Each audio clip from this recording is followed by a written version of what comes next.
Hi everyone, it's Fitz with your daily delivery. Hope you're doing well.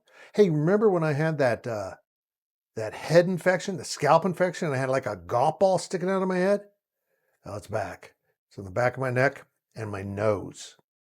It's in my nose. I'm wearing makeup. It looks like Santa would call me to lead the reindeer through the fog. It's unbelievable how red it is.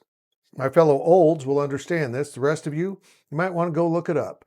My little chickadee. It literally looks like W.C. Fields.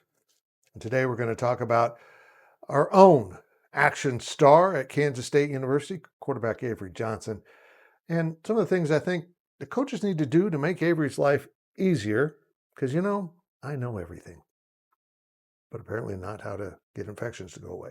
First, remind you to subscribe to this YouTube channel, hit the thumbs up, leave comments, anything feeds the algorithm. And of course, we're sponsored by thecoldest.com. Go check them out. You probably can't get that coldest mug in for this week's game, but it's right around the corner, Big 12 play. You're going to want that in your hand at a tailgate, like a real man. That purple one just dropped too. Pretty cool. Avery Johnson is a dual threat quarterback. And on today's edition of the K-State pregame show, I play the audio of me asking Chris Klieman on Monday about how they're using Avery and is it really getting the most out of him. He had like 9 yards before that long run to set up the winning touchdown against North Dakota. His answer was interesting and involved. They don't really want him running up the middle. And we know from the history of Kansas State football, the most effective quarterback run design is QB power. You've got him out manned at the point of attack. You've got one more body right there in the middle because your quarterback's carrying the ball. Usually he hands it off and he's out of the play and that's it. But they don't want to put Avery in that position. They don't want to get him a bunch of hits. Now, this might be a testament to how they feel about the backup quarterbacks, but there is a gap. Even though we haven't seen any of them in action this year, maybe we will on Saturday against Army, they're being very cautious with Avery. But here's the problem. By not ever running him through the middle and now signaling at a press conference you're not going to do it, you've set him up for failure running it anywhere else. Opposing teams are zeroing in on Avery. When he does the mesh zone read, they're coming after him. That's their read every time. It takes the ball out of his hands, and without Dylan Edwards, the running game's less effective.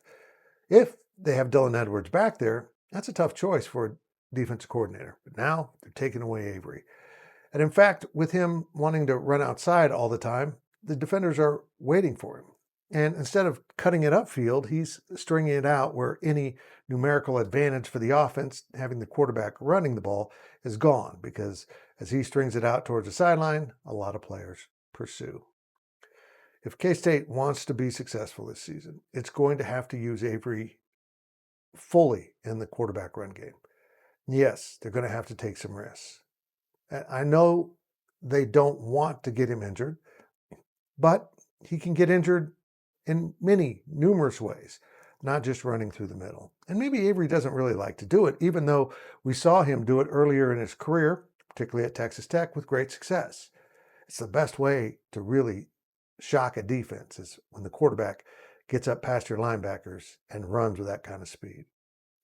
I don't expect to see any quarterback power in this game. And maybe this is all a ruse. They're going to save it for a bigger game. And just when the opponent thinks they're not running it, they've got to protect their quarterback, you run it. I know this. They won't do that this week and probably not at Arizona. We'll see what those Wildcats have in store for that Friday night game. And they have an off week and then they play UCF. I don't think we'll see it at any point in that mix. But Baylor, the next game, yeah, we might see a little bit of quarterback power. It'll do my heart good to see Avery Johnson split a defense and run the length of the field. And I don't just talk about these things. As you know, I've got a really good nose for this.